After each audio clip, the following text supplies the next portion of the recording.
నమస్కారం ఘంటారావానికి స్వాగతం. ముందుగా ప్రధానాంశాలు.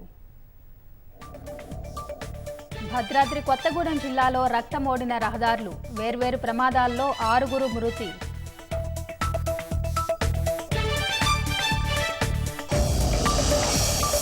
పోచంపల్లిలో కల్తీ పాల కేంద్రాలపై ఎస్ఓటీ పోలీసుల దాడులు, 450 లీటర్లు స్వాధీనం, 2 నిందితులు అరెస్ట్. భద్రాద్రి కొత్తగూడెం జిల్లా గని నిర్వాసితులకు తప్పని తిప్పలు, దశాబ్దాలు గడుస్తున్నా భూములిచ్చిన వారికి దక్కని హామీలు.